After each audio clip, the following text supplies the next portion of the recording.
Bien, ahora vamos a abordar el rectificador de onda completa, que se conoce como puente de diodos. Esta configuración, a diferencia en el que se utiliza un transformador y dos diodos, prescinde del transformador y utilizar en su lugar 4 diodos. Como sabemos, el circuito rectificador de onda completa realiza la misma función que un rectificador de media onda, que la diferencia que este último recupera los semiciclos negativos, lo que en resumen, y como se ha visto con el rectificador de onda completa con derivación central, permite tener un mayor porcentaje de valor en el voltaje de nivel de DC. ¿Cuál es la configuración del rectificador? Bueno, vemos que en la parte izquierda, donde está la fuente, el fusible y el transformador, se mantiene igual.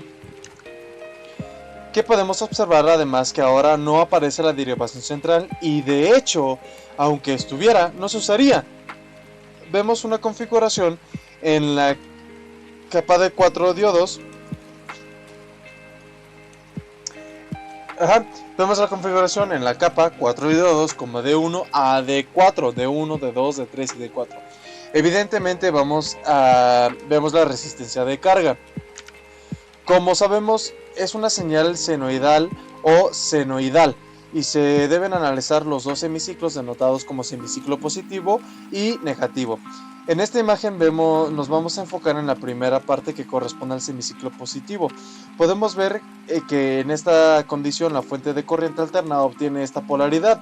Si vemos esta misma está trasladada al derivado primario del transformador y por consecuencia al devanado secundario. Nuevamente vemos que es un transformador de 1 a 1. No habrá ni inducción ni aumento de voltaje, comenzando por el análisis. Esta polaridad que tenemos a la salida del transformador va a empujar la corriente hacia abajo a este nodo o punto negro, como lo marcamos en el circuito, de tal manera que la corriente solamente tendrá la opción de desplazarse por D1. ¿Cuál es el motivo? El potencial positivo que aparece acá va a permitir que este diodo pueda polarizarse en directo, y también al mismo tiempo el diodo 3 estará polarizado en inversa. Por lo tanto, la corriente circula a través de D1. Cuando llega a este nodo o este punto, la corriente tiene dos opciones, que circula a través de la carga o a través de D4. Pero nuevamente este potencial, si está bien más bajo respecto a este mismo es más alto respecto a este punto. Por lo tanto, el diodo 4 queda en polarización inversa. La corriente circula entonces a través de la resistencia de carga, y por esta dirección la polaridad que tiene el voltaje entre las terminales del resistor se representa como positivo y negativo, de tal manera que lo que el resistor de carga es la entrega de este semiciclo positivo, que sabemos que tienen la misma frecuencia y en este caso también la misma amplitud, que no hubo reducción de voltaje después de que pasa por la resistencia de carga y en este punto a través de la carga. Entonces tiene dos posiciones, dos opciones: ir hacia D3 o ir a D4. Sin embargo, este nodo, este punto, eléctricamente hablando, tiene un potencial más bajo que el D3, por lo tanto la corriente no puede circular a través del diodo. La opción que le queda, sabiendo que este potencial eléctrico es más alto que en el cátodo del diodo sub 2, es circular a través de ahí. Cuando llega a este punto, nuevamente la opción que tiene es regresar al transformador o ir hacia el diodo de sub 4. Sin embargo, este potencial eléctrico es más bajo que el de acá y la corriente no puede circular a través de este diodo. Por lo tanto, la corriente que regresa a la terminal negativa del transformador. ¿Qué pasó durante el semiciclo negativo? Bueno, ya lo sabemos. Ahora la polaridad de la fuente, que era de esta fuente, la del devanado primario, la del devanado, era también con la misma polaridad, y por consecuencia también el devanado secundario del transformador. Con esta polaridad, el empuje es aparente ahora a través de esta trayectoria. Cuando llega a este nodo la corriente, la opción que tiene es circular a través de este diodo para ir a la resistencia de carga o ir hacia donde se encuentra la Tierra. Sin embargo, este potencial eléctrico, alto de vista que la corriente circula a través de este diodo y permite que vaya hacia la resistencia de calma. Cuando llegue a este punto se observa el mismo fenómeno. No va a poder circular a través de este diodo, regresando al punto inicial donde la polarización directa y la polarización que le queda es circular la corriente a través de la resistencia de carga. Pero vean cómo nuevamente esta dirección de la corriente permite que la resistencia de carga pueda haber un semiciclo positivo nuevamente. que es lo que observamos coloreando en negro en la parte de abajo. Nuevamente, la corriente circula a través de la Tierra y llega a este nodo. Recordemos que ahora en este punto, eléctricamente hablando, se exhibe un potencial eléctrico más bajo a punto de acá.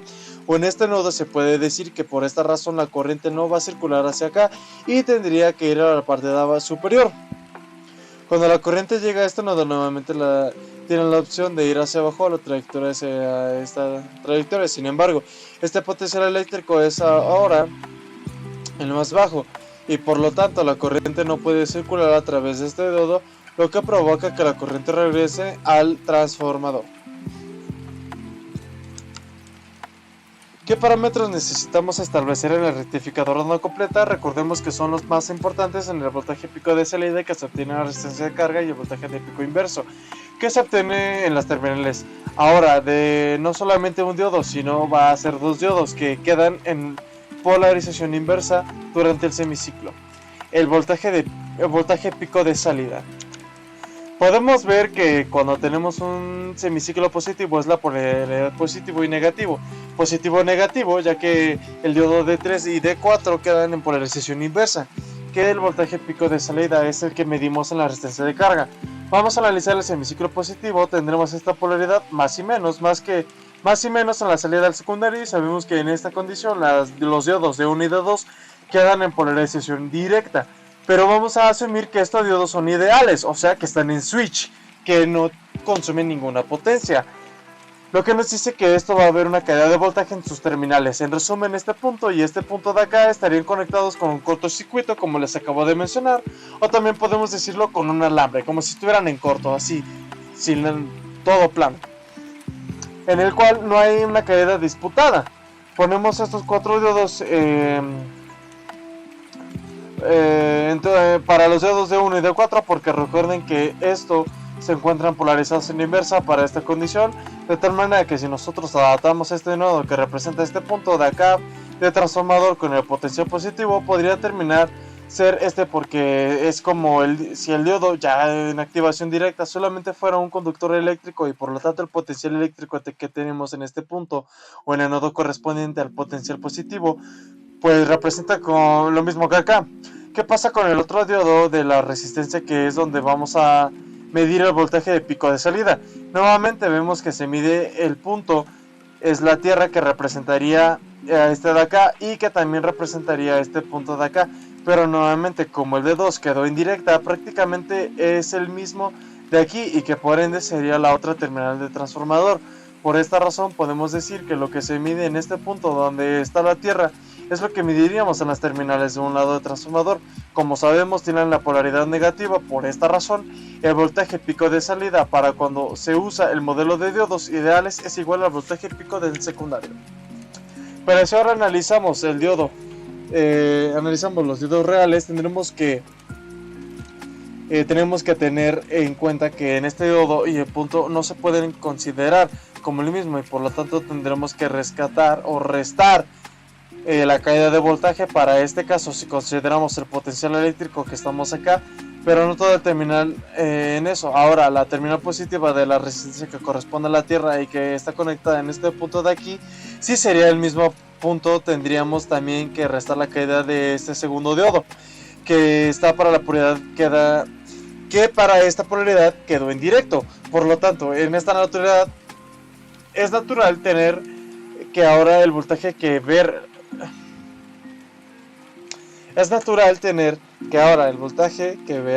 la carga sería si el voltaje pico del secundario, pero pues hay que restar las dos caídas de voltaje que tenemos de D1 a D2. ¿Qué pasa en el voltaje inverso? Sabemos que el voltaje es en el que aparecen las terminales de los diodos, que quedan en polarización inversa. En este caso se está abordando un semiciclo positivo, con nuestra polaridad de positivo y negativo de la serie de transformador, y vamos a asumir que nuevamente estamos usando los diodos ideales, o sea que están en corto. eso en D1 y aparece un voltaje, ni tampoco en D2. Con esa polaridad nosotros recordemos que en el semiciclo positivo dijimos que la terminal podía representar a la terminal que aparece en la parte de arriba del lado izquierdo, y que en este terminal que nosotros vemos en nuestro resistor representaba la terminal negativa al que está conectada el transformador. Pero bueno, creemos que el montaje del ciclo inverso entre las terminales del diodo y este punto del nodo es la misma terminal del stock, y esta negativa se queda hacia acá en la misma misma salida que el resistor de carga. Ese que vería entre las terminales de diodo que queda en la posición inversa. Lo mismo se puede asumir en el diodo 3 de... ¿Qué pasa si ahora asumimos que tenemos un diodo ya no ideales, sino diodos prácticos y diodos reales? En este caso ya no podemos establecer que este representa...